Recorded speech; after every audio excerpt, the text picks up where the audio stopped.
Good morning student. आज हम standard 8 का हिंदी विषय पढ़ेंगे। स्टैंडर्ड 8 का हिंदी विषय का 5वां इकाई है सवाल बालमन के जवाब डॉक्टर कलाम के। अब आप लोगों को पता है बालमन यानी कि बच्चों के और जवाब डॉक्टर कलाम के। अब डॉक्टर कलाम कौन थे? तो हमारे देश के भूतपूर्व राष्ट्रपति थे यानी कि प्रेसिडेंट। अब उनका पूरा नाम क्या था?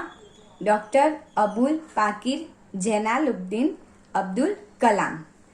अब जब वो राष्ट्रपति थे तब कुछ बच्चों ने उनसे प्रश्न पूछे थे वीडियो कॉन्फ्रेंस के माध्यम से और अब्दुल कलाम ने उसका उत्तर भी दिया था। तो प्रश्न और उत्तर दोनों इसमें हमें दिखाई देते हैं। अब हम उनको समझते हैं।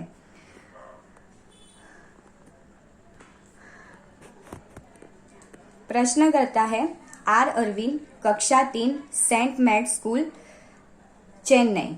अब स्टूडेंट का नाम क्या है जिसने प्रश्न किया है? वो है आर अरविंद। स्टैंडर्ड था उसका 3rd और स्कूल थी सेंट मैट स्कूल चेन्नई। अब प्रश्न क्या पूछता है? क्या आप अपने बचपन की कोई यादगार घटना हमें सुना सकते हैं? अब उसने क्या पूछा है कि हमें ऐसी कोई यादगार घटना सुनाइए जो आपके बचपन में बनी थी। अब डॉक्टर अब्दुल कलाम कहते हैं कक्षा 5वीं के मेरे शिक्षक श्री सुब्रमण्यम अय्यर की एक बात मुझे याद है। एक दिन कक्षा में वे हमें यह बता रहे थे कि कोई पक्षी कैसे उड़ता है। उन्होंने हमें रामेश्वरम के समुद्र तट पर ले जाकर इसका जीवंत उदाहरण दिया। वह ऐसी यादगार घटना थी जो मेरे मन मस्तिष्क में हमेशा के लिए बैठ गई। इसी से मुझे आगे विज्ञान पढ़ने की प्रेरणा मिली। अब क्या हुआ कि डॉक्टर कलाम जब 5वीं कक्षा में यानी कि स्टैंडर्ड 5th में थे तो उनके जो टीचर थे डॉक्टर श्री सुब्रमण्यम अय्यर, उन्होंने क्या किया था कि पहले उन्होंने क्लास में समझाया कि पक्षी कैसे उड़ता है। फिर बच्चों को प्रैक्टिकल दिखाने के लिए यानी कि जो समझाने के लिए समुद्र तट पर ले गए। अब वो ऐसी यादगार घटना थी कि अब्दुल कलाम को अभी तक वो याद थी और उसमें से ही उनको विज्ञान पढ़ने की यानी कि साइंस पढ़ने की प्रेरणा मिली। दूसरे प्रश्नकर्ता शरयू मकर कक्षा 5 वाल्मीकि नगर हिंदी माध्यमिक शाला नागपुर। अब स्टूडेंट का नाम था शरयू मकर और कौन से स्टैंडर्ड में से था? 5th। उसकी स्कूल का नाम था वाल्मीकि नगर हिंदी माध्यमिक शाला और वो कहाँ आई है? नागपुर में। अब वो क्या प्रश्न करता है वो देखते हैं। बचपन में हमें किस भाषा को प्रमुखता देनी चाहिए? अब उसने क्या प्रश्न पूछा कि जब हम बचपन में यानी कि प्राइमरी सेक्शन तक पढ़ाई करते हैं तो हमें किस भाषा में ज्यादातर पढ़ाई करनी चाहिए। अब अब्दुल कलाम उसका क्या उत्तर देते हैं? डॉक्टर अब्दुल कलाम कहते हैं मैंने स्वयं माध्यमिक शिक्षा तक की पढ़ाई अपनी मातृभाषा के माध्यम से पूरी की है। कॉलेज और उससे आगे की शिक्षा अंग्रेजी माध्यम की संस्थाओं में हुई। मेरा मानना है कि हम कॉलेज में भी माध्यम के रूप में मातृभाषा का चुनाव कर सकते हैं क्योंकि युवा अपनी मातृभाषा में ही सोचता है, उसी में अपनी बात सहजता से कहने में सक्षम होता है। पर इसमें कोई भी दो राय नहीं कि वैश्विक स्तर पर संपर्क के लिए हमें अंग्रेजी जैसी एक संपर्क भाषा की नितांत आवश्यकता है। नितांत यानी कि बहुत आवश्यकता है। अब डॉक्टर अब्दुल कलाम कहते हैं कि मैंने प्राथमिक और माध्यमिक यानी कि प्राइमरी और सेकेंडरी तक की पढ़ाई थी वो अपने मातृभाषा से माध्यम से पूरी की थी। अब मातृभाषा यानी कि हम जब छोटे होते हैं तब हम जो भाषा बोलना सीखते हैं यानी कि हमारे घर में जो भाषा रोज बरोज बोली जा रही है वो कौन सी भाषा है? हमारी मातृभाषा। फिर कॉलेज और उससे आगे तक की जो पढ़ाई है वो अंग्रेजी माध्यम से यानी कि अंग्रेजी मीडियम से की थी। पर अब्दुल कलाम कहते हैं कि मेरा मानना है कि कॉलेज में भी आप अपनी मातृभाषा के माध्यम से पढ़ाई कर सकते हो, क्योंकि हम अपनी मातृभाषा में सोचते हैं, स्वप्न है वो भी मातृभाषा में देखते हैं और मातृभाषा में अपने विचार एक दूसरे को अच्छी तरह से बता सकते हैं। पर हमें एक ऐसी भाषा भी सीखनी चाहिए कि हम इस देश से दूसरे देश में जाए तो वहाँ हमें कोई भी मुश्किली ना हो, यानी कि अंग्रेजी है वो वैश्विक स्तर की यानी कि अंतर्राष्ट्रीय लैंग्वेज है, तो हमें अंग्रेजी यानी कि अंग्रेजी भाषा का भी नॉलेज होना जरूरी है। अब दूसरे प्रश्न करता है अर्श पटेल, कक्षा 5, चंदूलाल विद्या मंदिर, मुंबई। अब वो क्या कहते हैं, यानी कि स्टूडेंट का नाम था अर्श पटेल, स्टैंडर्ड था 5th, अब स्कूल का नाम था चंदूलाल विद्या मंदिर, कहाँ से था, मुंबई से। वो प्रश्न करता है कि यदि हम आपकी तरह बनना चाहे तो हमें क्या करना चाहिए। वो पूछता है कि हम आपकी तरह हमें बनना है तो हमें क्या करना चाहिए। डॉक्टर अब्दुल कलाम कहते हैं जब आप युवा अवस्था में कदम रखें तभी आपको जीवन में लक्ष्य निर्धारित कर लेना होगा। हमेशा कुछ बड़ा सोचो, जैसे कि यह अनुभूति हो कि आप आखिर बनना क्या चाहते हैं, तभी से उस दिशा में प्रयास और श्रम प्रारंभ कर दो। कहने का अर्थ है कि जी तोड़ मेहनत करो, जो जो आप आगे की ओर बढ़ोगे आपका सामना बाधाओं तथा कठिनाइयों से होगा। आपको अपने अंदर दृढ़ साहस पैदा करना होगा। समस्याओं को पराजित करने में महारत हासिल करनी होगी, तभी जीवन में सफल हो पाओगे। पहले यह जरूरी है कि आप निरंतर ज्ञान अर्जित करो। अब डॉक्टर अब्दुल कलाम कहते हैं कि आपको मेरी तरह बनना है तो पहले क्या करना होगा कि आपको अपना लक्ष्य यानी कि गोल निर्धारित कर लेना होगा, यानी कि गोल डिसाइड करना पड़ेगा। अब पहले तो हमेशा बड़ा ही सोचना चाहिए। जब आपको ऐसा लगे कि मुझे ये सब्जेक्ट में यानी कि ये विषय में या इसमें सबसे ज्यादा रुचि यानी कि इंटरेस्ट है, तो आप लोगों को उसमें ही अपना गोल डिसाइड कर लेना चाहिए। फिर गोल डिसाइड करके कुछ नहीं होता, फिर क्या करनी पड़ती है, बहुत मेहनत करनी पड़ती है। अब उसमें काफी सारी कठिनाई भी आती है, पर उसे हमें हासिल करना है। अब सबसे पहले तो ये सब में जीवन में सफल होना हो या कोई भी गोल अचीव करना हो यानी कि लक्ष्य पाना हो, तो क्या करना चाहिए, हमें ज्ञान अर्जित करना चाहिए, यानी कि पहले हमें क्या करनी चाहिए, पढ़ाई करनी चाहिए। अब दूसरा प्रश्न करता है चिराग जैन, कक्षा 7, बॉम्बे कैम्ब्रिज, अंधेरी पश्चिम, मुंबई। अब स्टूडेंट का नाम है चिराग जैन, स्टैंडर्ड है 7, कौन सी स्कूल थी, बॉम्बे कैम्ब्रिज, कहाँ थी वो, अंधेरी पश्चिम, मुंबई में। अब उसका प्रश्न देखते हैं, वह कौन सी बड़ी चुनौती है जिसका सामना हमें आज करना पड़ रहा है।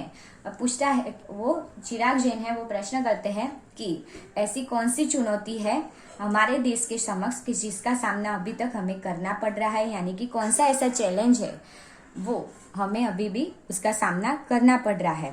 कलाम बोलते हैं, डॉक्टर कलाम कहते हैं भारत को सन 2020 तक एक विकसित राष्ट्र के रूप में परिवर्तित करना और देश के 1 अरब से अधिक नागरिकों के चेहरे पर मुस्कान देखना, यही राष्ट्र के समक्ष सबसे बड़ी चुनौती है। अब भारत को क्या करना है, डॉक्टर अब्दुल कलाम उत्तर देते कि भारत को 2020 तक विकसित राष्ट्र बनाना है। अब कैसे विकसित राष्ट्र बना सकते हैं और कैसे नागरिकों के चेहरे पर मुस्कान ला सकते हैं, तो हमारे देश में जो चोरी है, गरीबी है, भ्रष्टाचार है या तो डकैती है, धोखाधड़ी है, वो सारे जो गुनाह है वो क्या करना चाहिए, दूर करना चाहिए। तभी बेरोजगारी है, वो सारी जो बातें हैं वो दूर करनी चाहिए, तभी जो देश के नागरिक है उसके मुंह पर मुस्कान आ सकेगी, और वही एक हमारी समक्ष चुनौती है। अब दूसरे प्रश्न करता है हर्ष चांडक, कक्षा 7, डॉक्टर एस राधाकृष्णन विद्यालय, मलाड, मुंबई। अब स्टूडेंट का नाम है हर्ष चांडक, स्टैंडर्ड है 7th। उसकी स्कूल का नाम है डॉक्टर एस राधाकृष्णन विद्यालय।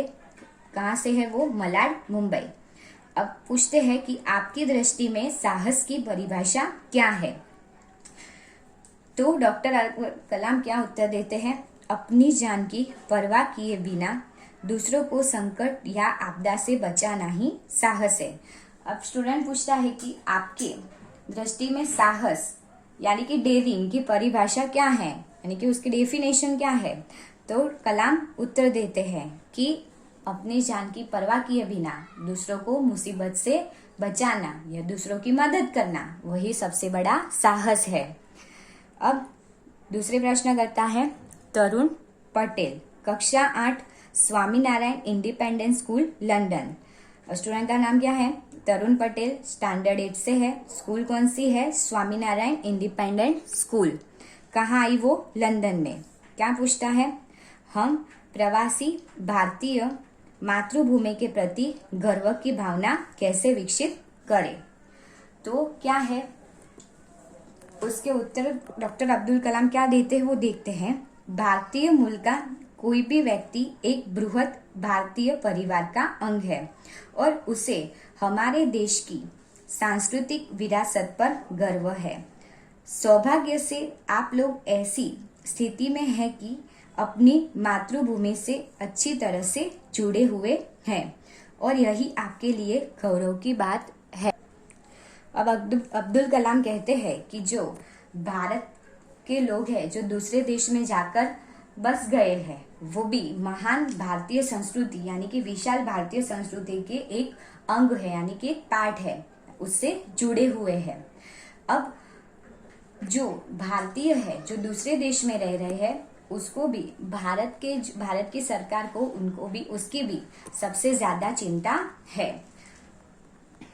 अब दूसरे प्रश्न करता है सत्यम, कक्षा 10, जिला स्कूल, मुंगेर।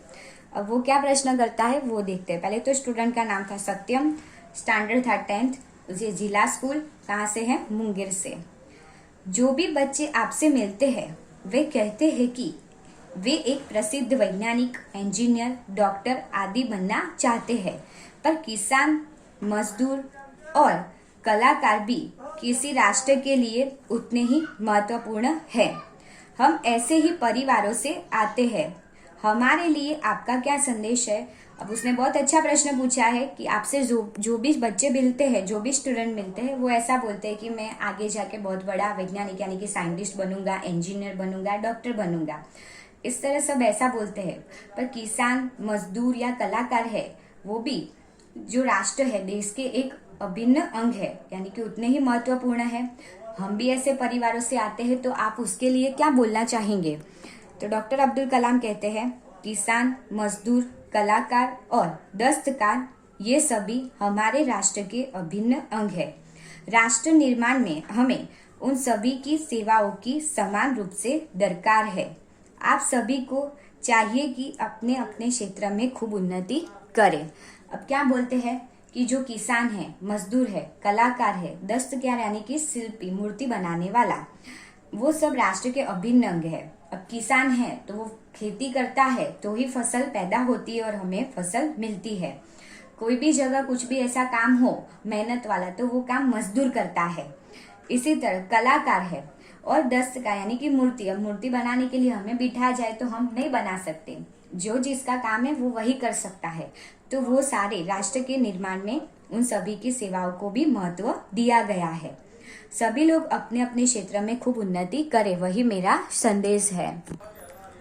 अब दूसरे प्रश्न करता है रोहित चतुर्वेदी, कक्षा 11, इस्लामिया इंटर कॉलेज, इटावा। अब स्टूडेंट का नाम है रोहित चतुर्वेदी, 11th स्टैंडर्ड से है।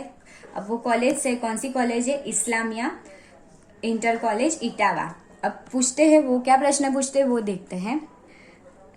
आप कहते हैं कि भारत 2020 तक विकसित राष्ट्र बन जाएगा, पर निरंतर बढ़ती जनसंख्या और बेरोजगारी इसे संभव होने देगी।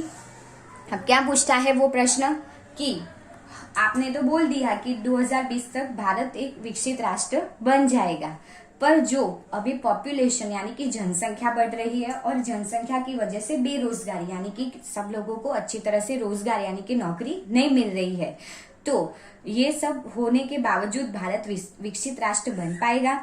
अब डॉक्टर अब्दुल कलाम उसका क्या उत्तर देते हैं।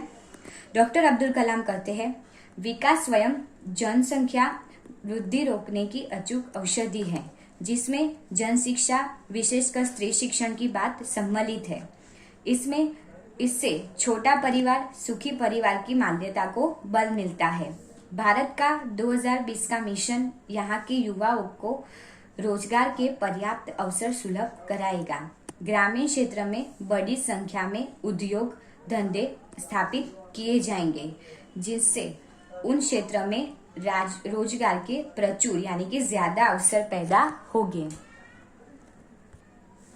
अब डॉक्टर अब्दुल कलाम उसका उत्तर देते हैं कि स्त्री शिक्षा को ज्यादा महत्व देना, फिर छोटा परिवार सुखी परिवार की मान्यता को अपनाना और ग्रामीण क्षेत्र में उद्योग धंधों की स्थापना से जनसंख्या पर काबू पाया जाएगा और बेरोजगारी भी दूर होगी।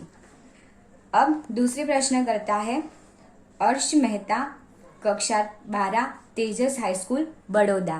अब स्टूडेंट का नाम है अर्श मेहता, 12th स्टैंडर्ड से है, स्कूल है तेजस हाई स्कूल बड़ोदरा।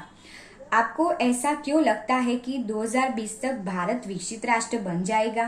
अब वो ऐसा प्रश्न पूछता है कि आपको क्यों ऐसा लगता है कि भारत 2020 तक ही बन ही जाएगा विकसित राष्ट्र। अब डॉक्टर कलाम क्या कहते हैं, भारत की जनसंख्या 1 अरब से अधिक है।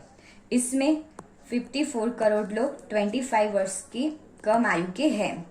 हमारी राष्ट्रीय शक्ति है कि भारत को 2020 तक विकसित राष्ट्र में परिवर्तित करने के लिए हमारे पास प्रचुर प्राकृतिक संसाधनों के साथ ही सुनियोजित खाका भी उपलब्ध है। खाका यानी कि स्ट्रक्चर। 54 यानी कि 54 करोड़ युवाओं के विचारों की एकता निश्चय ही इसे विकसित राष्ट्र में परिवर्तित करने में सफल होगी।